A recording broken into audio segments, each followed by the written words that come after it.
और जो लोग बाद में इत्मीनान से रिकॉर्डिंग देखेंगे, आप सबका भी अभिवादन। थैंक यू सो मच समय देने के लिए। तमाम लोग बड़े जबरदस्त संदेश भेज रहे हैं। हमारे अमित परवाल साहब हैं, बड़ा शानदार संदेश इन्होंने भेजा है।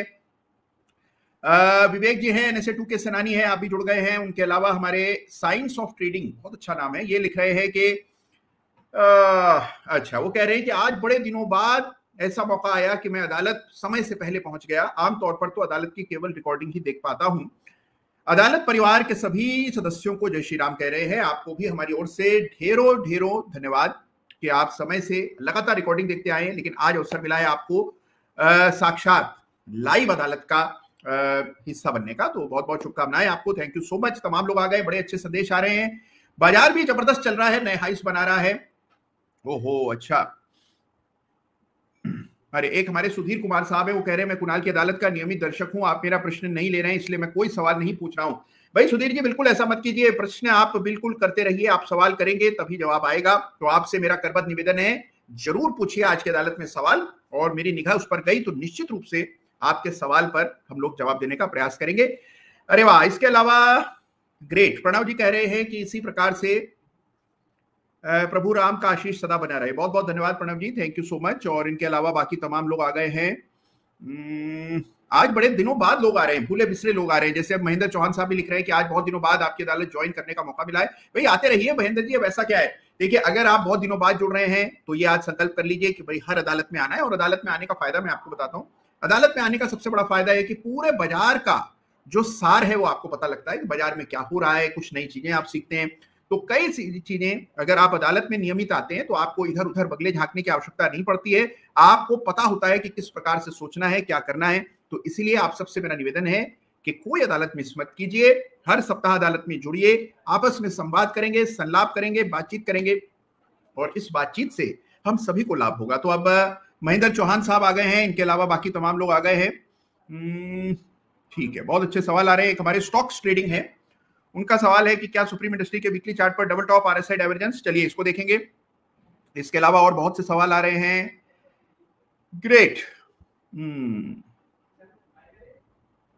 अरे वाह, उमेश जी कह रहे हैं आपको रोज टीवी पर देखता हूं सर जी, एक प्रश्न ही सर जी प्रश्न करना है इनको। प्रश्न कीजिए, बिल्कुल बिल्कुल, आपका बहुत बहुत शुभकामनाएं, बिल्कुल सवाल कीजिए। अच्छा, एक हमारे मधुरत साहब है, वो कह रहे हैं कि मैं भी नया हूं और आपको इंस्टाग्राम पर फॉलो करता हूं। बहुत बढ़िया मधुरत जी, धन्यवाद। मधुर राउत साहब, माफ कीजिए, मधुर जी आपका बहुत बहुत धन्यवाद। अरे आज बड़े दिनों बाद कई सारे लोग कह रहे हैं। आज गजानंद जी भी कह रहे हैं कि सर बहुत दिनों बाद आपके दर्शन मिले हैं। अरे मैं तो आपसे मिलने के लिए हर सप्ताह बिना चूक के हर शनिवार को 11 बजे उपस्थित हो जाता हूं। अब आप व्यस्त हो तो आपको जरूर आना है अदालत में, और ना आ सके तो रिकॉर्डिंग जरूर देखिए, जिससे हमारा इसी तरह से संवाद बना रहे। चलिए आगे बढ़ते हैं। अदालत में बहुत सा काम करना है, लेकिन काम करने से पहले हमेशा की तरह आपको कुछ चीजें याद दिलाना जरूरी होता है। और इनमें से सबसे इंपॉर्टेंट चीज क्या है कि investment in securities markets are subject to market risks. Read all the related documents carefully before investing. कोई भी निवेश करने से पहले, निवेश के बारे में विचार करने से पहले, निवेश का बनाने से पहले उससे संबंधित सारी जानकारी और सारे दस्तावेजों का अध्ययन करना आवश्यक है। साथ में ये बात याद रखिए कि जो भी आप निवेश शेयर बाजार में, किसी भी कैपिटल मार्केट में करते हैं, तो वो जो निवेश है वो हमेशा बाजार जोखिम के अधीन होता है। तो ये चीजें इंपॉर्टेंट है, आपको ध्यान में होनी चाहिए। साथ में एक चीज, उसके खिलाफ कार्रवाई करें और हमें भी सूचित करें, जिससे कि ऐसे बहरूपियों पर लगाम लगाने में हम सहायता कर पाए प्लेटफॉर्म्स की। तो तुरंत प्रभाव से हमें सूचित कर दीजिए। तो ये बहुत जरूरी जानकारी हर सप्ताह आपको देता हूं, इसका ख्याल रखिए। और ये हमारी वेबसाइट है equityrush.com, इस पर जाकर जो भी आपको जानकारी चाहिए वो इस वेबसाइट से लीजिए। चलिए अब शुरुआत करते हैं आज की कार्रवाई की। और आज हम लोग चर्चा करने जा रहे हैं कई सारे विषयों पर। ओहो, ठीक है। एक हमारे गेम स्टार 70 है, NSA12 के पूरी तैयारी के स्टूडेंट हैं, वो लिख रहे हैं कि 2024 में बाजार 2 बार गिरा। एक बार MF स्ट्रेस टेस्ट के कारण मार्च में, और फिर इलेक्शन रिजल्ट के कारण। दोनों बार मार्केट ने रिकवर कर लिया। तो लीजिए, चार्ट आपके सामने है, और ये है निफ्टी का चार्ट जो कि आप स्क्रीन पर देख पा रहे हैं। और आप देख रहे हैं किस प्रकार से बिना रुके बाजार का अश्वमेध नई ऊंचाइयां छूता चला जा रहा है और नई टेरिटरी पर कब्जा लेता हुआ आगे बढ़ता चला जा रहा है। तो ये देखिए, बिना रुके, बिना थमे, बिना ठहरे आप ये तेजी देख रहे हैं। अब इस तेजी में देखिए हमारे पास विकल्प क्या है। एक विकल्प यह है कि हम ओवर वैल्यूड है, बाजार गिरने की संभावना है, बहुत बढ़ गया है, ये कह करके हम बाहर हो सकते हैं। दूसरा हमारे पास स्ट्रेटेजी है कि हम तैयारी रख सकते हैं। देखिए, कभी भी कोई एक्सेलरेटेड मूव आता है, मिसाल के तौर पर देखिए एक्सेलरेशन कब कब हुए। मार्च में एक्सेलरेशन हुआ पिछले साल, उसके बाद करेक्शन, फिर एक्सेलरेशन, फिर करेक्शन, फिर एक्सेलरेशन, फिर करेक्शन होना लाजमी है। यही बाजार की धारा है, ऐसे ही सारे चार्ट्स होते हैं। तो अगर बाजार आपको एक इंपल्स दे रहा है तो उसका रिएक्टिव मूव भी आएगा, तो इंपल्स के बाद रिएक्टिव और इंपल्स के बाद रिएक्टिव, इसी प्रकार से बाजार चलते हैं। तो रिएक्शन आने के संभावना कब, कैसे, कहां बनेगी, इसका पूर्वानुमान नहीं लगा जा सकता, लेकिन कभी ना कभी करेक्शन अवश्य आता हुआ आपको दिखेगा। करेक्शन के डर से आप बाहर नहीं बैठ सकते, आपको बाजार में हिस्सा लेना है, आपको सही शेयर्स में जाना है और प्रोटेक्शन यानी कि अपने पैसे को बचाया कैसे जाए, अगर मान लीजिए करेक्शन आए तो हमें कोई बड़ी चोट ना लग जाए, इसकी व्यवस्था करते हुए बाजार में हिस्सा लेना जरूरी है।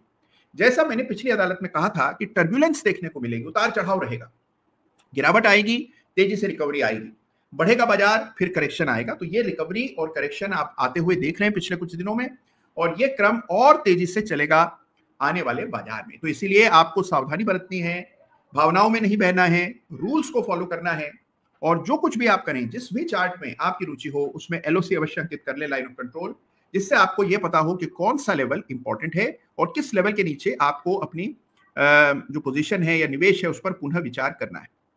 तो ये बुनियादी चीजें हैं जो सबको पता होना चाहिए, और this is very very important.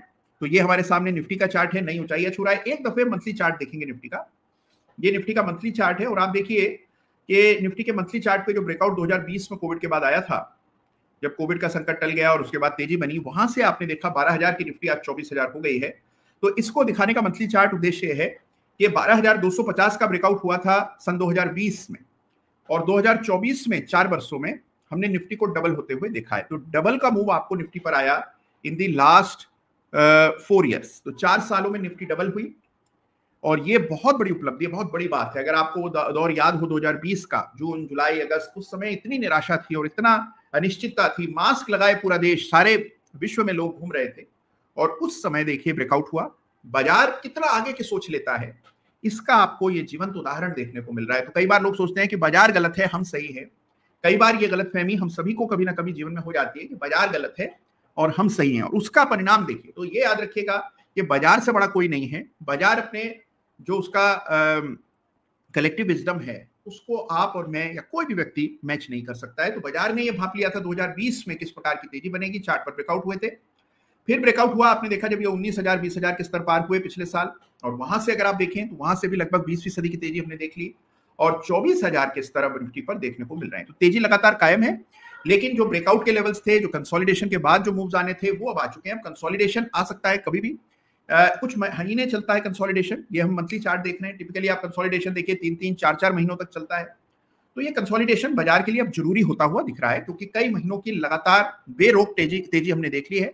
तो इसलिए कुछ समय का करेक्शन, कंसोलिडेशन कभी भी बिना आहट के, बिना पूर्व सूचना के, बिना दस्तक के कभी भी आ सकता है, और उसके लिए मानसिक रूप से हमें बिल्कुल तैयार रहना है, और उससे कोई परेशानी नहीं है, कोई दिक्कत नहीं है। अभी भी बहुत पैसा बाजार में है जो निवेश करने के लिए आतुर है, इंतजार कर रहा है सही अवसर का, और जैसे ही कोई मीनिंगफुल करेक्शन आता है तो आप देखेंगे वो पैसा बाजार में आने लगेगा।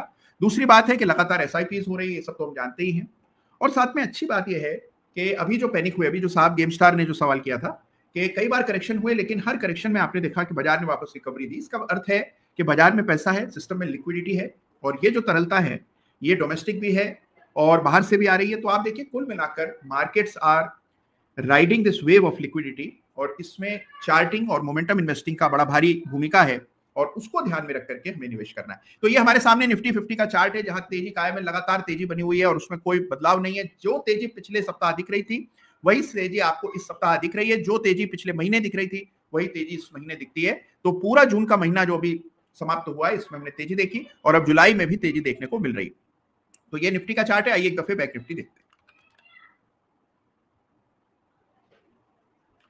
तो ये हमारे सामने बैंक निफ्टी, और बैंक निफ्टी के इस चार्ट को देखेंगे तो आप देखते हैं कि किस प्रकार से लगातार तेजी बनी हुई है बैंक निफ्टी में भी। बैंक निफ्टी निफ्टी की तुलना में थोड़ा सा कम मजबूत दिखता है, निफ्टी ज्यादा तेज है, ज्यादा तेजी से ऊपर जा रहा है। अभी हमने देखा आईटी स्टॉक्स भी तेज हो गए। तो बैंक निफ्टी की तुलना में निफ्टी ज्यादा मजबूत है, लेकिन ये भी लाइफ टाइम हाई लेवल्स पर ट्रेड कर रहा है, तो इसमें भी कोई आपको परेशानी, कोई शिकायत नहीं हो सकती है। इस सप्ताह बैंक निफ्टी ने खासा अंडर परफॉर्म किया है। यहाँ हमें गिरावट देखने को मिली, निफ्टी में हमें तेजी देखने को मिली, और उसकी वजह मूल रूप से जो तेजी आईटी स्टॉक्स में आई है वो है। तो ये आपके सामने बाजार का दशा है, ट्रेंड में कोई बदलाव नहीं है, जो स्थिति पिछले सप्ताह थी वही स्थिति है, और तेजी और बड़ी है इस सप्ताह। तो ये कुल मिलाकर चीजें ठीक चल रही है। आइए एक बार निफ्टी स्मॉल कैप इंडेक्स देखते हैं। कंसोलिडेशन, करेक्शन की जगह और बनती चली जा रही है बाजार में। ये आपके सामने निफ्टी स्मॉल कैप है, और निफ्टी स्मॉल कैप इंडेक्स की अगर हम बात करते हैं तो ये निफ्टी स्मॉल कैप 250 इंडेक्स, और यहां पर भी हमने देखा एक फ्रेश ब्रेकआउट आया था चुनाव परिणाम के बाद।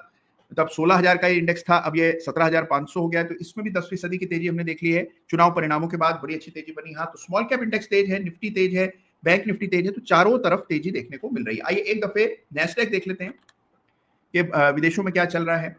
विदेशों में भी तेजी जो कि तो कायम है, कोई बदलाव नहीं है, यहां पर भी तेजी बनी हुई है। ओके,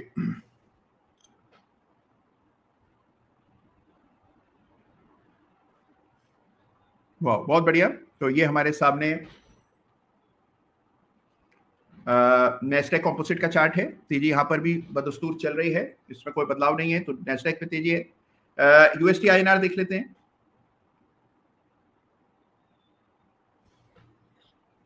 स्टेबल, और इससे ज्यादा स्टेबिलिटी की उम्मीद आप नहीं कर सकते हैं कि बिल्कुल ही फेविकॉल के साथ इसको रोक दिया गया है। जो रेखाएं हमने डाली हैं, जैसे 83-50 की रेखा है, देखिए कैसे सॉलिड तरह से ये लेवल पार नहीं हो पा रहा है। तो इसकी ताकत देखिए, इस रेजिस्टेंस की, ये जो रेखा हमने बनाई है, इसकी ताकत आप देखिए। तो ये 83 रुपए 50 पैसे का स्तर पार नहीं हो रहा है। तो यहां हम देख रहे हैं कि डॉलर भी स्टेबल है, और कई सप्ताहों से स्टेबल है, कई महीनों से स्टेबिलिटी दिख रही है, जो कि बहुत पॉजिटिव चीज है। डॉलर की स्टेबिलिटी बाजार को स्थिर रखती है और एक तरफ से निश्चिंत कर देती है। तो इसीलिए डॉलर में stability is a good news. Global markets are good, Indian markets are good. आइए एक दफे देख लेते हैं कि इंडिया विक्स क्या कह रहा है। ये इंडिया विक्स है, और इंडिया विक्स का वीकली चार्ट देखिए तो कोई खास बदलाव नहीं है। यहां पर 13-14 के आसपास विक्स ट्रेड कर रहा है। तो जो उछाल चुनाव के समय आया, एग्जिट पोल और बाद में चुनाव परिणाम के समय, उसके बाद अब वापस से ये भी सामान्य हो गया है, तो विक्स भी सामान्य है। तो कुल मिलाकर के अगर आप 360 पूरी तस्वीर देखते हैं बाजार की, सारे चार्ट्स को मिला करके अपने जहन में रख करके एक निर्णय लेते हैं, तो आप देखते हैं कि कुल मिलाकर चीजें सामान्य चल रही हैं, अच्छी चल रही है। तेजी पुरानी जरूर हो रही है, कुछ थकान, कुछ सुस्ती आना इन स्तरों पर लाजमी भी है, करेक्शन की भी गुंजाइश बढ़ती जा रही है, लेकिन कुल मिलाकर के देखें तो ट्रेंड पर अभी भी कोई क्षति नहीं पहुंची है। ट्रेंड अभी भी बिल्कुल इंटेक्ट है, ये आपको चार्ट देख करके समझ आता है। तो ये बाजार की दिशा है, दशा है, स्थिति है, जिसका आकलन अभी अभी हम लोगों ने चार्ट्स के जरिए किया। अच्छा, इसके इस बीच अनेकों सवाल जमा हो रहे हैं, तो मैं सवालों पर आऊंगा, झट से सवालों पर आता हूं। कई सारे सवाल आ रहे हैं, इंटरेस्टिंग सवाल आ रहे हैं, उनकी बात करूंगा। ओके,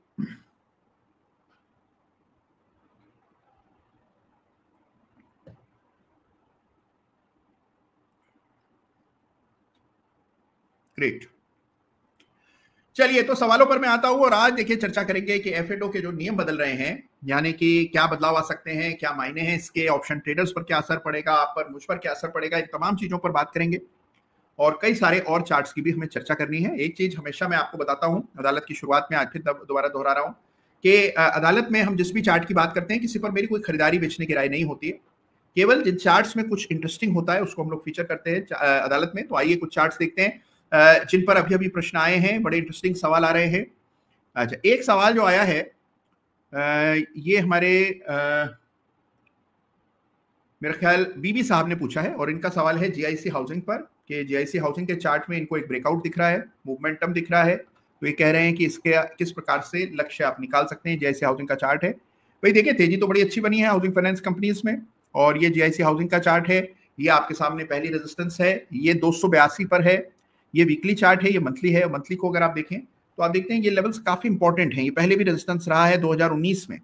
5 साल बाद बाजार, ये स्टॉक 40-45 का लो लगा लेने के बाद जब वापस उन्हीं लेवल्स पर आया, तो यहाँ पर कुछ रेजिस्टेंस की उम्मीद करना जरूरी है। तो यहाँ रेजिस्टेंस देखने को मिलेगी आपको। ये लेवल पहले सपोर्ट था 2016 में, 2019 में रेजिस्टेंस, और अब 2024 में ये रेजिस्टेंस का काम दे रहा है।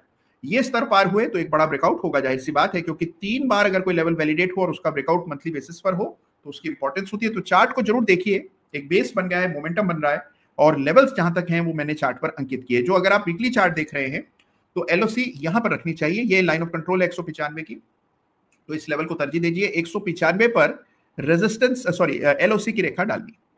तो ये जीआईसी हाउसिंग फाइनेंस के चार्ट पर प्रश्न आया था। इसके अलावा बीबीटीसी पर एक प्रश्न आया है। ये बीबीटीसी के चार्ट को देखें, जमाने बाद किसी ने बीबीटीसी पर सवाल किया है। ये हमारा बॉम्बे बर्मा ट्रेडिंग कॉर्पोरेशन है। वो क्या तेजी बनी है, और हमने देखा है कि ब्रेकआउट हुआ था चार्ट पर 1500 के आसपास, उसके बाद तेजी बनी 1700 तक, फिर 1485 1500 तक स्टॉक नीचे आया, बिल्कुल उसी लेवल तक आया जहां पर पहले सपोर्ट था, सॉरी रेजिस्टेंस था। ये लेवल 2020 में रेजिस्टेंस काम दे चुका था, 2023 में रेजिस्टेंस था। यही लेवल 1480 2024 के मई में सपोर्ट बना और वहां से आपने देखा जो विशाल तेजी हमने बीबीटीसी में आते हुए देखी, तो 1500 का बीबीटीसी अब 2300 हो गया। गजब की तेजी, शानदार मूव आता हुआ दिख रहा है। एक बार मंथली चार्ट भी देखेंगे तो मंथली चार्ट पर कप विद हैंडल पैटर्न है, इसको कप कहते हैं, इसको हैंडल और ये ब्रेकआउट। तो इस पैटर्न का आपको असर आते हुए दिख रहा है। लाइफ टाइम हाई पर बीबीटीसी चल रहा है और चार्ट मजबूत है। लेकिन अब सवाल ये है कि मौका कहां था? मौका तो देखिए यहां था जब इसने 1500 के लेवल्स को पार किया, या इस करेक्शन के बाद जब स्टॉक वापस से तेजी पकड़ने लगा था और ये रेजिस्टेंसेस पार हो रही थी, वो समय था जब स्टॉक पर आपको पुनः विचार करना चाहिए था। थोड़ा देर हो गए है, बढ़त काफी हो गई है, तो यहां पर एक ट्रेलिंग स्टॉप लॉस रखिए और साथ में ऐसे दूसरे मौकों की तलाश कीजिए। बाजार में अवसरों का अभाव कभी नहीं होता।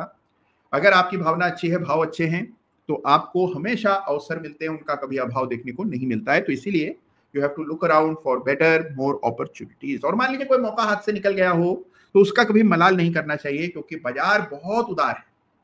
आप जो चाहे, जितनी चाहे उतने अवसर आपको मिलेंगे। अगर आपको ट्रेड करना आ जाए, चार्ट्स पर सही शेयर्स तक पहुंचना आ जाए, उनको पहचानना आ जाए, दो में फर्क करना आ जाए, तो देखिए अवसरों का कभी अभाव नहीं देखने को मिलेगा। तो इसलिए बिल्कुल जी छोटा ना कीजिए। अगर मान लीजिए आप नहीं देख पाए चार्ट, कोई मौका हाथ से फिसल गया, तो कोई बात नहीं, अवसर आते जाते रहेंगे।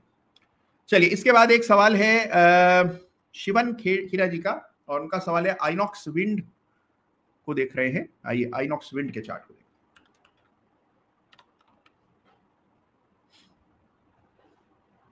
हैं। देखिए ये चार्ट आइनॉक्स विंड में जो तेजी बनी थी और उसके बाद इसमें लगातार अपट्रेंड देखने को मिल रहा है। ये रेजिस्टेंस की रेखा जो डाली हुई है, इसको थोड़ा सा चेंज करेंगे तो आप देखेंगे इन स्तरों के आसपास आपको रेजिस्टेंस देखने को मिल रही है, जहां पर अभी स्टॉक ट्रेड कर रहा है।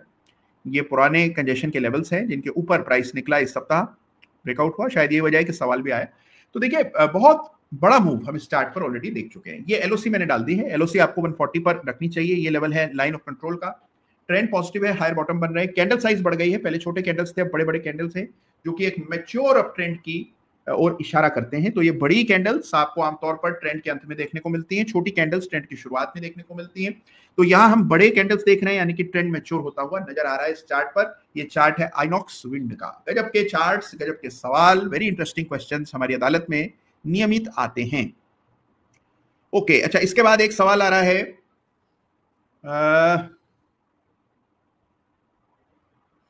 ओहो, अरे भाई, निखिल जी ने एक कंप्लेन दाग दी है। वो कह रहे हैं कि सर ऑप्शन 40 कभी नहीं लाएंगे, मुझे कंफर्म हो गया है, आपसे मैंने कितनी बार पूछा है। भाई देखिए निखिल जी, बिल्कुल आप नाराज ना हो, अधीर ना हो, बिल्कुल मेरा प्रयास जारी है। मैं समझता हूं कि ऑप्शन 40 लाना चाहिए, बहुत गजब का कॉन्सेप्ट है। हम 6 वीडियोस ऑप्शन 40 में ला चुके हैं, 7वां वीडियो बहुत जल्द आएगा, ये मेरा आपसे वायदा है। तो थोड़ा सा इंतजार और, आप तो धैर्यवान हैं, थोड़ा और इंतजार करेंगे। निश्चित रूप से आपने जो आदेश आज किया है इसको मैं पालन करूंगा, डोंट वरी। अच्छा, बहुत शानदार, ग्रेट ग्रेट। अच्छा, एक हमारे सुजोय शाह साहब है, उनका भी एक प्रश्न है। सुजोय जी प्रश्न कीजिए, क्या प्रश्न है? मैं जरूर आपका प्रश्न भी शामिल करूंगा, निश्चिंत रहिए।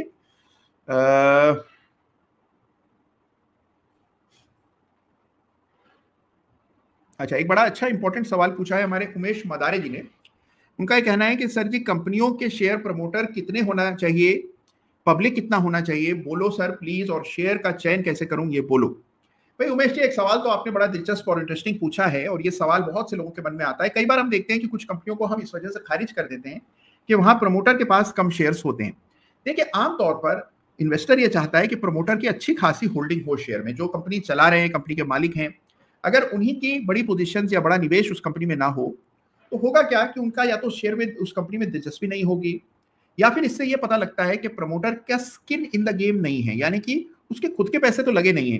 तो अगर कंपनी अच्छा ना करे या शेयर की प्राइस अच्छा ना करे तो उसको कोई दर्द नहीं होगा, कोई परेशानी, कोई दुख नहीं होगा। तो उसका और शेयर धारक का जो इंटरेस्ट है, जो उद्देश्य है, जो फायदा है, वो एक तरफा हो, एक साथ हो, जुड़ा हुआ हो। इसके लिए निवेशक हमेशा से ये मांग करते हैं या चाहते हैं कि जिस कंपनी में वो निवेश करें उसमें प्रमोटर का अच्छा खासा दखल हो, उसकी बड़ी पोजीशन हो। और भारत में देखिए, क्योंकि सारे जो बिजनेसेस हैं वो फैमिली ओन्ड है, बहुत सारे बिजनेसेस फैमिलीज चला रही हैं या परिवार औद्योगिक घराने चला रहे हैं, तो वहां पर आमतौर पर प्रमोटर होल्डिंग्स बहुत ज्यादा होती हैं। जो बड़ी कंपनियां हैं उसमें 50, 51, 52%, कई बार 70, 75% प्रमोटर होल्डिंग रहती है। विदेशों में आप देखते हैं कि प्रमोटर ड्रिवन कंपनीज कम है, और प्रोफेशनली मैनेज कंपनियां ज्यादा हैं। यानी कि अगर प्रमोटर है भी, जिस कंपनी ने स्थापना की मान लीजिए किसी ने, तो धीरे धीरे करके उसके शेयर कम होते गए, प्रोफेशनल इन्वेस्टर्स और प्रोफेशनल मैनेजमेंट कंपनी में आ गया, और कंपनी का जो प्रमोटर, जो ओरिजिनल फाउंडर था, उसके पास एक बड़ा पोजीशन रहती है, लेकिन वो जो है इतनी बड़ी नहीं है कि उसी का एक छत्र राज हो, ऐसी स्थिति नहीं है। तो भारत की कंपनीज में और विदेशों में बड़ा जमीन आसमान का फर्क है कि वो कंपनियां कैसे ऑर्गेनाइज्ड होती हैं। तो हर देश का अपना एक कहें कि कल्चर होता है। तो हमारे यहाँ का जो कल्चर है उसमें फैमिली ओन्ड बिजनेसेस ज्यादा है, और इस वजह से प्रमोटर होल्डिंग ज्यादा होती है। अब कई बार कुछ कंपनियां ऐसी प्रोफेशनल कंपनीज होती हैं, जैसे L&T है मान लीजिए, तो वहां पर अगर आप देखेंगे तो प्रमोटर होल्डिंग नहीं है। और इस प्रकार से और बहुत सी कंपनियां हैं जहां प्रमोटर होल्डिंग जो है बहुत कम होती है। बैंक्स में, संस्थाओं में प्रमोटर होल्डिंग्स कम होती हैं। तो जरूरी नहीं है कि अगर कंपनियां प्रमोटर ओन्ड नहीं है या प्रमोटर की ओनरशिप बहुत कम है तो कंपनी जान करके अच्छी नहीं है या प्रमोटर का निवेश ज्यादा नहीं है। हाँ, छोटी कंपनियों में हम जरूर चाहते हैं कि प्रमोटर का अच्छा खासा निवेश हो कंपनी में, जिससे अगर मान लीजिए कंपनी में कुछ गड़बड़ होती है, शेयर की कीमतें घटती हैं, तो प्रमोटर का भी नुकसान हो, उसके नुकसान फायदा आपके नुकसान और फायदे के साथ जुड़ा हो, ये हम चाहते हैं। लेकिन जो बड़ी संस्थाएं हैं, प्रोफेशनल इंस्टीट्यूशंस हैं, वहां पर कोई प्रमोटर नहीं रहता, और उसके फायदे ये है कि किसी का भी एकाधिकार नहीं है। कोई भी निर्णय इस वजह से नहीं लेगा कि उसको अपने लिए या मेजोरिटी के लिए या जो बड़ा प्रमोटर है उसके लिए कोई फैसला करना है। देखिए, प्रमोटर ओन्ड कंपनीज में सबसे बड़ी परेशानी क्या है? प्रमोटर जब चाहे डाइल्यूट कर देता है इक्विटी, जब चाहे जो निर्णय करता है, और उसका जवाबदेही जो है वो किसी के प्रति नहीं होती। उसके पास पूर्ण अधिकार होते हैं, अगर वो प्रमोटर भी है और मैनेजमेंट कंट्रोल भी उसके पास है।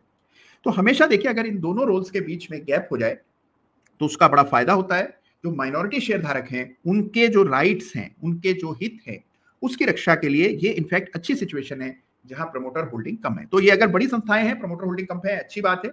छोटी कंपनियां हैं और प्रमोटर होल्डिंग कम है, तो इतनी अच्छी बात नहीं। तो मेरा इसमें, ये मेरा अपना निजी मंत्र है, हो सकता है कि आपके विचार इसको लेकर अलग हों।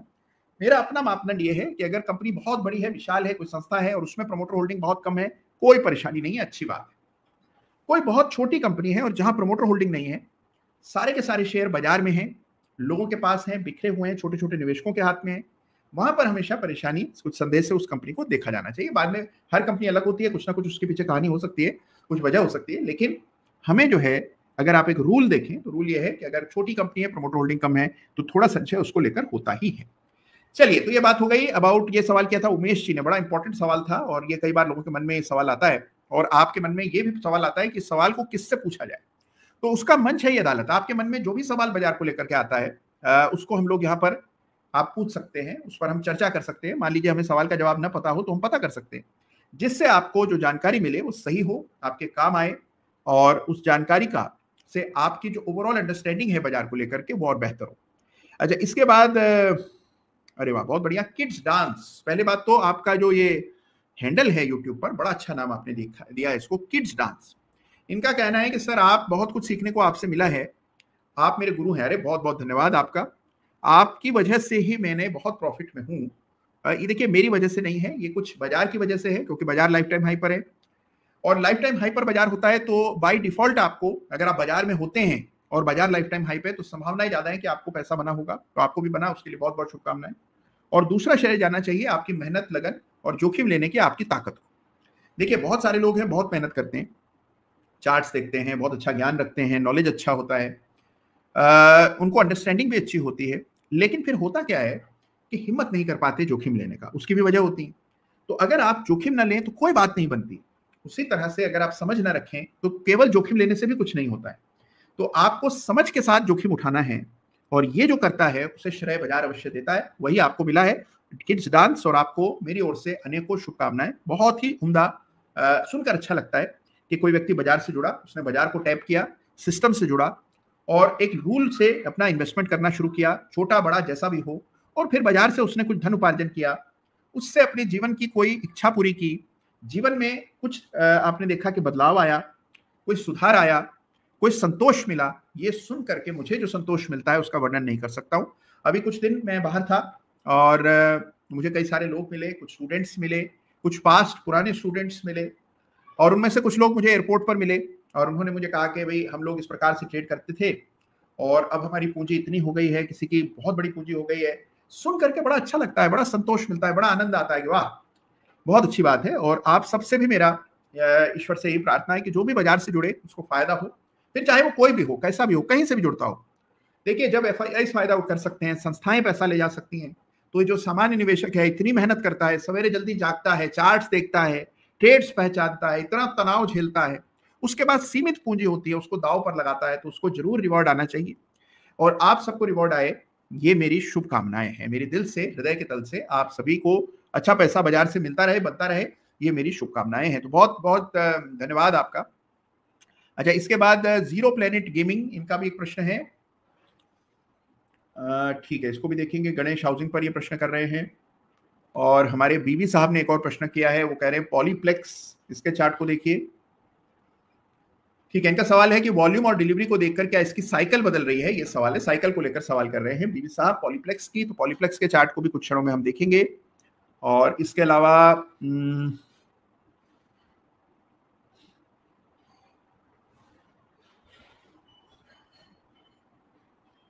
ओके, विशाल गुप्ता जी का प्रश्न है, वो कह रहे हैं कि सर स्टॉक में एग्जिट के लिए कोई स्ट्रेटेजी बताइए।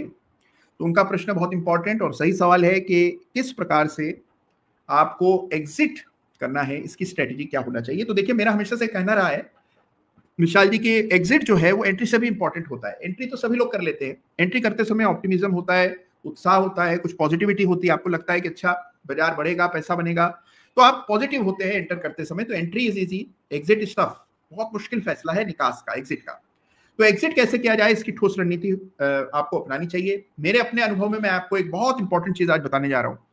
ये मेरा रियल लाइफ एक्सपीरियंस है कि एग्जिट पुअर होने की वजह से, प्री मैच्योर एग्जिट होने की वजह से ही लोग बाजार में बड़ा पैसा नहीं बना पाते हैं। तो अगर आपको बड़ा पैसा बनाना है तो आपको शेयर को होल्ड करना चाहिए और उसकी ताकत, और आज आपको बाजार में दिख रहा है कितने लोग ऐसे थे जिनके हाथ में कोचिन शिपयार्ड, आरईसी, इस प्रकार के शेयर्स थे। और आज आप देखिए कई सारे पोर्टफोलियोज ऐसे थे जिनमें सरकारी कंपनियां भरी हुई थी, क्योंकि वो चलती नहीं थी, सस्ती दिखती थी, पी कम था, लोगों ने उसमें निवेश किया। लेकिन हल्की फुल्की तेजी आई और धीरे धीरे करके सब एक एक करके बाहर होते चले गए। तो इंपॉर्टेंट चीज ये है कि एग्जिट कहां करना है, कैसे करना है, और उस तक कैसे आपको अपने आप को नियंत्रित रखना है। मन छटपटाने लगेगा आपका, जब तेजी आएगी, पैसा बनता दिखेगा, आपसे रहा नहीं जाएगा कि एक मन करेगा बुक कर लेते हैं, बाद में देखेंगे। उस समय आपको कैसे अपने पे नियंत्रण पाना है, ये चीज आप नौकरी से आजादी कार्यक्रम में सीखते हैं, ट्रेडिंग के प्रैक्टिकल्स में सीखते हैं, और बहुत जल्दी आप सीखेंगे ज्ञानशाला में। जी हाँ, आपको ये बताते हुए मुझे अति हर्ष हो रहा है कि तीसरी ज्ञानशाला लग रही है, और अगर अभी तक आपको ज्ञानशाला की जानकारी नहीं है तो लीजिए सुनिए। मुझे चार्ट्स देखते हुए दशकों हो गए हैं, लेकिन जो लोग नए नए चार्ट्स देखना सीखते हैं वो आमतौर पर एक बड़ी गलती करते हैं, या कहें कि एक चीज को कम इंपॉर्टेंस देते हैं, और वो है वॉल्यूम। देखिए, वॉल्यूम प्राइस के मुकाबले कई गुना ज्यादा इंपॉर्टेंट होता है। प्राइस को मैनिपुलेट करना उतना मुश्किल नहीं है, लेकिन वॉल्यूम को मैनिपुलेट करने में बड़ी मशक्कत करनी पड़ती है। तो सबसे इंपॉर्टेंट मेट्रिक किसी भी ट्रेडिंग में, चाहे आप ट्रेडिंग कर रहे हो, इन्वेस्टिंग कर रहे हो, ऑप्शन ट्रेडिंग करते हो, आपके लिए सबसे इंपॉर्टेंट चीज है वॉल्यूम। और वॉल्यूम को ठीक ढंग से पढ़ना बेहद इंपॉर्टेंट है। वॉल्यूम के कई सारे छिपे हुए रेशोस होते हैं, कई सारे छिपे हुए इंडिकेटर्स होते हैं जिनको आपको देखना चाहिए। वॉल्यूम बताता है कि बड़ा प्लेयर क्या कर रहा है, स्टॉक में पोजीशंस कैसी बनी हुई हैं। और अगर अभी तक आपको वॉल्यूम को ठीक ढंग से पढ़ना नहीं आता तो केवल एक सत्र में आप वॉल्यूम की सारी बारीकियां जान सकते हैं, क्योंकि मैं आपके लिए लेकर के आया हूं तीसरी एक्सपर्ट ज्ञानशाला। जी हां, ज्ञानशाला ने लोगों को बहुत इंपॉर्टेंट कॉन्सेप्ट्स केवल एक सेशन में बताए। 2 ज्ञानशाला की अपार सफलता के बाद तीसरी ज्ञानशाला लग रही है, और आप सबसे मेरा आग्रह है कि आपको तीसरी ज्ञानशाला में निश्चित हिस्सा लेना है। यह केवल एक दिन का कमिटमेंट है, एक सेशन होगा, और उसमें हम चर्चा करेंगे वॉल्यूम की, वॉल्यूम के उन इंडिकेटर्स की जिनके जरिए आपकी ट्रेडिंग में निखार आ सकता है। तो इस सेशन को मिस मत कीजिएगा, तुरंत अपना रजिस्ट्रेशन कराएं, सीटें सीमित हैं, और अभी आपको एक्शन लेना है, तो तुरंत ज्ञानशाला के लिए अपना नाम। तो ज्ञानशाला में जुड़ जाइए, और ये है पता ज्ञानशाला का। अगर आप जुड़ना चाहते हैं तो तुरंत इस पते पर जाकर ज्ञानशाला में रजिस्ट्रेशन कराइए और ज्ञानशाला का हिस्सा बनिए। तो ये बहुत इंपॉर्टेंट जानकारी है और तुरंत इस पर आपको लागू करना है, इसको इंप्लीमेंट करना है। तो ये है ज्ञानशाला, और जो कि हो रही है अगस्त के महीने में। और अगर अभी तक आप इससे नहीं जुड़े हैं तो तुरंत प्रभाव से जुड़ जाइए। अनेकों प्रश्न आ रहे हैं जिन पर मैं एक एक करके आता हूं और उनका जवाब देने का प्रयास करूंगा। ठीक है, अच्छा, एक हमारे अनूप सिंह साहब हैं, उनका प्रश्न है कि क्या विप्रो के चार्ट पर कप विद हैंडल पैटर्न है। तो आइए इसको भी देख लेते हैं। विप्रो का चार्ट आपके सामने रखता हूं।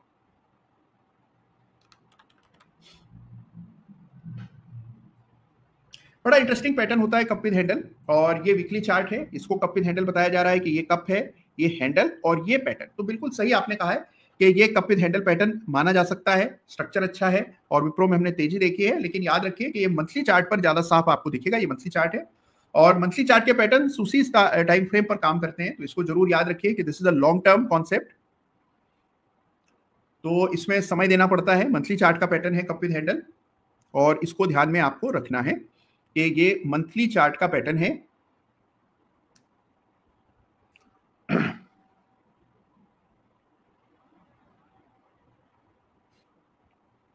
जो आपको चार्ट पर देखने को मिल रहा है। तो ये चार्ट है आपके सामने विप्रो का।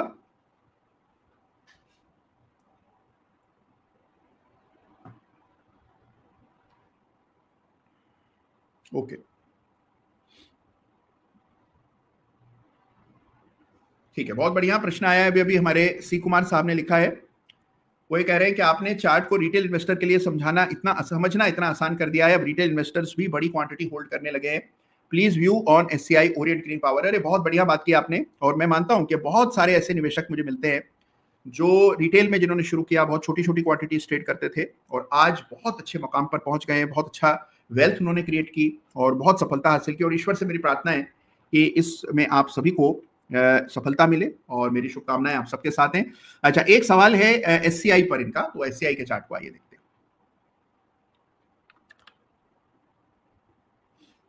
ओहो, बहुत बढ़िया, ग्रेट, बड़ा ब्रेकआउट आया एससीआई के चार्ट पर और हमने देखा किस प्रकार से बिना रुके बिना थमे डबल हो गया शिपिंग कॉर्पोरेशन और 350 रुपए का भाव 166 से 350 की यात्रा कुछ ही सप्ताह में कुछ ही महीनों में एससीआई ने पार किया। मंथली चार्ट है, ये वीकली चार्ट है और इस सप्ताह हमने देखा बहुत बड़ी तेजी देखने को मिल रही है। तो शिपिंग कॉर्पोरेशन का चार्ट है, तेजी लगातार बनी हुई है। अब सवाल यह है कि अगर आपने निवेश किया हुआ है, ट्रेलिंग स्टॉप लॉस रखना बहुत जरूरी है। एलओसी अगर आप पूछें कि क्या होता है, कहां रखना है, तो एलओसी यहां रखना पड़ेगा। 196 के इर्द गिर्द एलओसी आपको रखनी है, तो 196 is the level for LOC on shipping corporation of India. तो ये सवाल किया था अभी कर लो दुनिया मुट्ठी में, यानी कि सी कुमार साहब ने। अब इसके बाद और सवाल है, एक सवाल है टी विद एस, बहुत अच्छा हैंडल नेम है आपका, और इनका सवाल है प्रोटियन ई गव पर। तो आइए इसका भी चार्ट देखते हैं। ये एनएसडीएल प्रोटियन ई गव जो है वो स्टॉक है, सरकारी कंपनी है। ये आपके सामने चार्ट है, ब्रेकआउट आता हुआ दिख रहा है, 1521 रुपए का भाव हो गया। लिस्टिंग के बाद कुछ समय तक रुका रहा और अब इसमें उछाल बनता दिख रहा है। तो ट्रेंड अच्छा है, वीकली चार्ट है, ये लेवल चार्ट पर अंकित कर लीजिएगा 1460 का, ये आपके लिए लाइन ऑफ कंट्रोल होगा। चलिए, बहुत इंटरेस्टिंग सवाल आ रहे हैं अदालत में, एक के बाद एक सवाल मकीजा लेशा का सवाल है और इनका सवाल है कि नियो वेव स्टडी क्या इंपॉर्टेंट है। हाँ, एक जमाने में इसकी बड़ी धूम थी, लेकिन पिछले कुछ समय में मैंने देखा है कि वेव थ्योरी और नियो वेव थ्योरी दोनों पे ही लोगों की रुचि कम हुई है। उसका बड़ी वजह यह है कि बहुत सब्जेक्टिव एनालिसिस आमतौर पर ये दोनों ही पद्धति से होता है। तो जरूर आप इसके बारे में जानिए, लेकिन ये याद रखिएगा कि long term, slightly long term के लिए ज्यादा उपयोगी हैं, इमीडिएट टर्म, शॉर्ट टर्म में उतना ज्यादा असरदार नहीं है। कम से कम मेरा अनुभव ये कहता है। आप पढ़ना चाहें, सीखना चाहें, जरूर सीखिए, सीखने में हमेशा ही कुछ ना कुछ नया पता लगता है। ओके, अच्छा, अब देखिए इंपॉर्टेंट चीज पर चर्चा करते हैं और वो है कि किस प्रकार से नियम बदल रहे हैं। और नियम ये बदल रहे हैं कि इस बात को लेकर के चारों ओर चिंता है कि बहुत बड़े पैमाने पर लोग ऑप्शन में ट्रेडिंग कर रहे हैं। बड़ा पैसा भी लोगों ने ऑप्शन में कमाया भी है, खोया भी है, और रिटेल निवेशकों ने, छोटे निवेशकों ने बहुत पैसा व्यर्थ किया है ऑप्शन ट्रेडिंग में। तो ऑप्शन में जनता की रुचि कम करने के उद्देश्य से, या वो सीधे तौर पर इसमें काम कम करें, छोटे निवेशक दूर रहें, इसके लिए कुछ नए बंदोबस्त किए जा रहे हैं। तो कुछ नियमों में बदलाव हो रहे हैं, इसको हम लोग सब लोग पढ़ चुके हैं खबरों में। एक बड़ा बदलाव यह है कि मार्जिन बढ़ने वाले हैं, और मार्जिन रिक्वायरमेंट बढ़ती है तो उसका मतलब यह है कि साधारण निवेशक के लिए ट्रेड करना मुश्किल हो जाता है। और दूसरी बात है कि, और उसका तरीका है कि लॉट साइज बढ़ जाएंगी। तो लॉट साइज बढ़ गई, मान लीजिए आज लॉट 5 लाख रुपए का है, उसको 25 लाख कर दिया जाए, तो एक साधारण व्यक्ति के लिए इतने बड़े लॉट्स ट्रेड करना मुश्किल हो जाता है। तो पहली चीज जो आपको याद रखनी है कि lot sizes are going to increase, और इस वजह से option trading will become difficult. तो आने वाले समय में ऑप्शन की ट्रेडिंग, डेरिवेटिव्स की ट्रेडिंग धीरे धीरे करके महंगी होती चली जाएगी, मुश्किल होती चली जाएगी, उसके लिए बड़ी पूंजी की जरूरत होगी। तो ये काम पेशेवर होता चला जाएगा, जो आज सभी लोग ये कर रहे हैं। धीरे धीरे हम देखेंगे कि केवल प्रोफेशनल्स का ही इसमें इंटरेस्ट और ताकत होगी। जो लेस देन प्रोफेशनल्स हैं, नए ट्रेडर्स हैं, वो सीखने के उद्देश्य से कैश मार्केट में ट्रेड करेंगे, और फिर जब उसमें कुछ सफलता उन्हें मिल जाए तब जाकर के वो एफ&ओ में ट्रेड किया करेंगे। तो डेरिवेटिव्स जो है वो धीरे धीरे बियॉन्ड रीच होता चला जा रहा है। तो ये चीज आपको समझनी है कि एफ&ओ की जो ट्रेडिंग है उसको आप देखिए, ठीक है। तो नए ट्रेडर्स जो हैं, जो आ रहे हैं और एफ&ओ के जरिए आते हैं, बहुत सारे लोग हैं, पहला ट्रेड ही उन्होंने कॉल या पुट का लिया होता है। तो आपको विशेष रूप से बाजार से आप बचे रहें, आपको कोई बड़ी चोट ना लग जाए, आपका अनुभव ऐसा ना हो कि भाई बाजार में तो हमने सब कुछ खो दिया, पैसे बर्बाद हो गए, उस चीज से आप बच जाएं, इसके लिए नियम बनाए जा रहे हैं।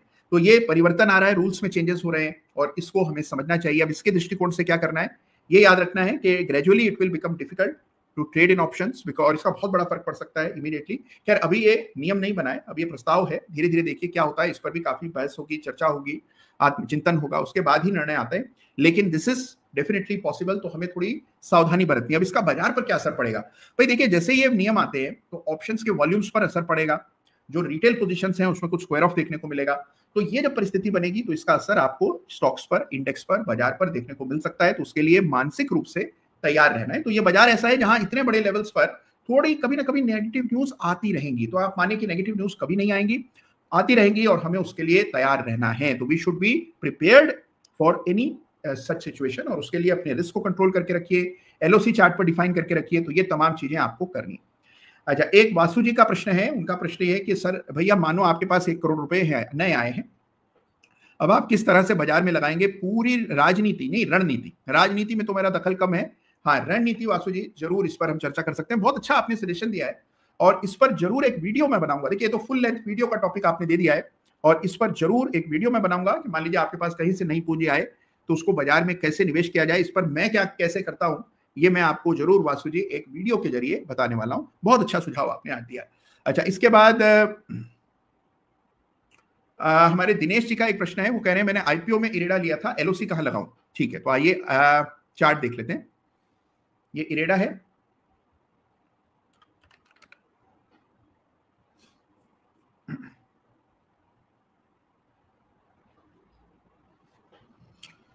एलओसी देखिए सामने आपके 195 रुपए पर एलओसी रखनी है। ये वीकली चार्ट है, आपने आईपीओ में लिया, आईपीओ के बाद जो जबरदस्त तेजी बनी और उसके बाद आपने देखा कि वाह,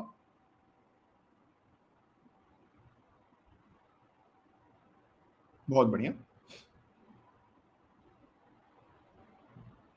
ग्रेट। तो एक बड़ा ब्रेकआउट चार्ट पर आता हुआ दिख रहा है, 196 के ऊपर ये ब्रेकआउट हुआ, 284 का भाव हो गया और आपने देखा इरेडा में जो एलओसी है वो आपको 196 200 के करीब लगानी चाहिए। तो ये लाइन ऑफ कंट्रोल एलओसी हो गई इरेडा के लिए। प्रश्न आया था अभी भी जिसका उत्तर आपको मिला और इसके अलावा अनेकों सवाल आ रहे हैं। अच्छा, धवल जी का एक प्रश्न है, उनका प्रश्न ये है कि शेयर स्टॉक को शॉर्ट कैसे करें? भाई शॉर्ट करना है तो आप उसको डेरिवेटिव्स के रास्ते कर सकते हैं, आप फ्यूचर्स शॉर्ट कर सकते हैं, आप पुट खरीद करके शॉर्ट की पोजीशन बना सकते हैं, आप कॉल सेल करके पोजीशन बना सकते हैं। कैश मार्केट में अगर कोई शेयर आप बेच देते हैं, मिसाल के तौर पर आपको लगा कि फला शेयर जो है बहुत ज्यादा बढ़ गया है, इसको तो गिरना ही चाहिए था, जरूरत से ज्यादा है, बढ़ा हुआ है, आप बेच देते हैं। आपके पास शेयर नहीं है लेकिन आपको लगता है दाम ज्यादा है, नीचे खरीद करके पोजीशन को कवर कर लेंगे, तो ऐसा आप इंट्राडे में कर सकते हैं लेकिन पोजिशनल बेसिस पर नहीं कर सकते हैं, क्योंकि अगर आप शॉर्ट करते हैं तो जिसने आपसे खरीदा है उसका हक बनता है कि उसको शेयर की डिलीवरी दी जाए, और आजकल तो डिलीवरी आ भी जल्दी आती है। तो अगर आपने शॉर्ट किया और आपके पास शेयर नहीं है तो आप डिलीवरी कहां से देंगे? तो इसीलिए कैश मार्केट में शॉर्ट्स करना बहुत मुश्किल काम है, लेकिन अगर आप फ्यूचर्स में शॉर्ट करते हैं, ऑप्शंस में शॉर्ट करते हैं, बिल्कुल उसकी अनुमति है, बिल्कुल संभव है। लेकिन ऑप्शन और फ्यूचर्स में आप ट्रेड करते हैं तो एक मिनिमम टिकट साइज होती है, सबके लिए नहीं है, एक मिनिमम लॉट साइज है, और यानी कि जो शेयर की कीमत है गुना लॉट साइज, उससे पता लगता है कि कितने शेयर्स का आपको ट्रेड करना जरूरी है। तो ये समस्या है अगर आप डेरिवेटिव्स में काम करते हैं, तो डेरिवेटिव्स के रास्ते जरूर आप शॉर्ट कर सकते हैं।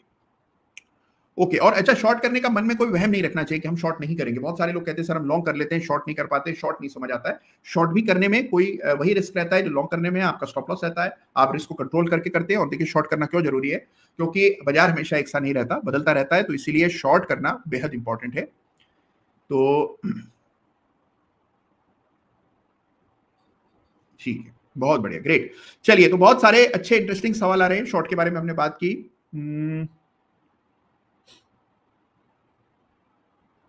अच्छा, बहुत अच्छा सवाल हमारे आयुष बंसल जी कर रहे हैं, वो कह रहे हैं सर मेरी इनकम सही है। पहले व्यक्ति हैं जो मानते हैं कि उनकी इनकम सही है। आमतौर पर तो लोग यही उड़ाना देते रहते हैं कि हमें कम पैसे मिलते हैं, मंथली एक्सपेंस और लायबिलिटी अभी कोई नहीं है, तो मंथली इनकम को कैसे पूरा पैसा बचा रहे हैं? वाह, बहुत बढ़िया आयुष जी। कैसे निवेश करना है इस पर हम लोग चर्चा करेंगे, जरूर एक वीडियो लेकर के आऊंगा कि आप अपनी मंथली सेविंग्स को कैसे चैनलाइज करें, वाह इस पर बात करेंगे। और साथ ही जो इससे पहले सवाल आया था कि कहीं से अगर नए पैसे मिले तो उसको कैसे निवेश करें, इस पर हम लोग बात करेंगे। एक और आज आइडिया मिल गया, गौरव शर्मा जी ने भेजा है, और वो कह रहे हैं कि एसएमई आईपीओस में कैसे निवेश करें, इस पर भी एक वीडियो बनाना चाहिए आपको, तो जरूर इस पर भी मैं वीडियो बनाऊंगा। तो बड़े सारे आइडियाज, अब देखिए अगर आप लोग ये आइडियाज दे देंगे तो फिर और क्या चाहिए। वाह, ग्रेट ग्रेट, आनंद आ गया आज के प्रश्न पढ़कर। 3 नए आइडियाज मिले हैं और तीनों पर मैं वीडियोस बनाऊंगा निश्चित रूप से, क्योंकि तीनों इंपॉर्टेंट कॉन्सेप्ट्स हैं। कि अपने मंथली सेविंग्स जो हो रही हैं उसको कैसे चैनलाइज करें, कैसे सेव करें। दूसरा सवाल ये है कि कैसे एसएमई आईपीओस में इन्वेस्ट करें, और साथ में तीसरा ये है कि कहीं से अगर बड़ा धन एक साथ मिल जाए तो उसको कैसे बाजार में लगाया जाए। तो 3 बड़े इंटरेस्टिंग आज आइडियाज मिले हैं और तीनों पर आप देखेंगे कुछ ही दिनों में वीडियोस में लाऊंगा।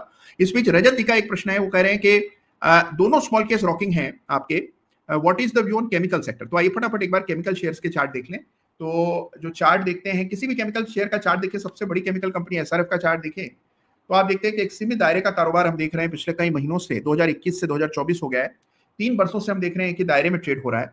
तो 2750 ऊपर और 2200 नीचे, इसी दायरे में हम देख रहे हैं कई महीनों से ट्रेड होता हुआ नजर आ रहा है। तो केमिकल स्टॉक्स जो है दायरा बंद थे और अब इस दायरे से बाहर आने की संभावनाएं बनेगी। आपको चार्ट्स को क्लोजली मॉनिटर करना है और अनेकों ऐसे चार्ट्स हैं जहां ऑलरेडी ब्रेकआउट हो गए हैं, कुछ में ब्रेकआउट कंसोलिडेशन अभी भी चल रहा है। ये बहुत लॉन्ग टर्म कंसोलिडेशन है। लॉन्ग टर्म कंसोलिडेशन के इंपैक्ट्स जो आता है, जो इफेक्ट आता है, वो भी बहुत सब्सटेंशियल आता है। तो इसलिए बहुत क्लोजली केमिकल स्टॉक्स को मॉनिटर करना चाहिए।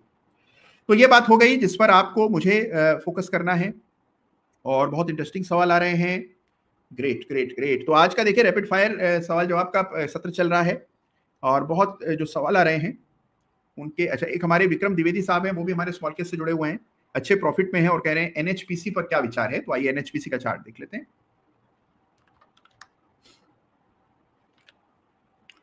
ये एनएचपीसी है, लगातार स्टॉक में अप ट्रेंड हमने देखा, तेजी बनी हुई है और यहाँ पर अगर आप एक एलओसी डालते हैं तो ये एलओसी लाइन ऑफ कंट्रोल है, 100 रुपए को पार कर गया एनएचपीसी और कितनी जबरदस्त तेजी बनी है। तो 100 रुपए के स्तर पर एक आप एलओसी डाल दीजिए और बाकी तो ट्रेंड अपनी कहानी स्वयं कह रहा है, हायर बॉटम बन रहे हैं, बाजार को आउट परफॉर्म कर रहा है। तो एनएचपीसी की तेजी बदस्तूर कायम है। तो ये बाजार की स्थिति है, बाजार में लगातार तेजी बनी हुई है और इस तेजी को लेकर लोगों के मन में संशय है। जब तक लोग इस तरह से चिंता करते रहेंगे, संदेह में रहेंगे, परेशान रहेंगे, तब तक बाजार की तेजी यूं ही कायम रहेगी। तो मुझे और आपको क्या करना है, चार्ट्स के आधार पर तटस्थ होकर के निर्णय करने हैं। तो अगर हम बिल्कुल तटस्थ होकर के निर्णय करते हैं तो हमारे डिसीजंस हमेशा सही बैठते हैं। एक सवाल आया है अभी और ये प्रश्न किया है हमारे अंश मलिक जी ने। अंश मलिक जी का प्रश्न है टाटा एलेक्साई पर, कि वो टाटा एलेक्साई के चार्ट पर कौन सा पैटर्न बन रहा है, ये है प्रश्न। तो आइए टाटा एलेक्साई के चार्ट को देखें। ये टाटा एलेक्सी का चार्ट है और इस पर हम देख रहे हैं कि एक कंसोलिडेशन चल रहा है और कुछ खास हो नहीं रहा है पिछले काफी समय से। बाजार में हमने इतनी अच्छी तेजी देख ली, लेकिन ये जो स्टॉक्स हैं ये मार्केट को अंडर परफॉर्म कर रहे हैं और ये हम देख रहे हैं कि लगभग 2 साल से स्थिति बनी हुई है। तो अंडर परफॉर्मेंस और रेंज बाउंड ट्रेडिंग देखने को मिल रही है। तो देखिए पैसा वहां रखना होता है जहां पर मोमेंटम होता है, और जहां मोमेंटम नहीं है वहां अगर आप पैसा रखे रहेंगे तो उसकी कीमत चुकानी पड़ती है, वही चुकाई जा रही है यहाँ पर। तो भी रुका हुआ शेयर है, रेंज बाउंड है, एक दायरे में ग्रसित है। और दायरा क्या है ये मैंने आपके सामने रखा। तो 9000 से 6000 का मोटा मोटा दायरा है जिसमें टाटा एलेक्साई ट्रेड होता हुआ नजर आ रहा है। तो यह है स्थिति, यह है सूरत हाल फिलहाल बाजार का और सारे उन तमाम चार्ट्स का। डॉनी जैन साहब कह रहे हैं कि एक बार एंड्रयू यूल के चार्ट को देखिए। एंड्रयू यूल बहुत जमाने बाद किसी ने प्रश्न किया है, स्टॉक का नाम लिया है। चाय बनाने की कंपनी है एंड्रयू यूल और पुरानी कंपनी है बहुत। तो ये आपके सामने चार्ट है। बड़े अरसे बाद देखिए 2022 के बाद हमने देखा है कि इसी रेंज में था और अब इसमें कुछ मोमेंटम बना है, एक पैटर्न भी बना है, इसको डबल टॉप कहते हैं। आइए लाइन चार्ट पे देखें तो शायद दिखेगा ये एम आपको, तो डबल टॉप बना हुआ है। तो कोई खास ऐसे वजह नहीं कि इस चार्ट को देखा जाए। बाजार में और बहुत से ऐसे इंटरेस्टिंग मौके आपको दिखेंगे। तो मेरी राय में देखिए एक पैटर्न जरूर है और जिस पैटर्न का जिक्र आप कर रहे हैं डबल टॉप तो बना ही है, इससे पहले यहाँ पर एक ब्रॉडनिंग टॉप भी बना था और अब डबल टॉप पैटर्न चार्ट पर बनता दिख रहा है। तो कौन सा पैटर्न है, यही पैटर्न है डबल टॉप, जो कि अभी हाल में तैयार हुआ है इस चार्ट पर। अच्छा अब देखिए बहुत बढ़िया इंटरेस्टिंग सवाल आ रहे हैं।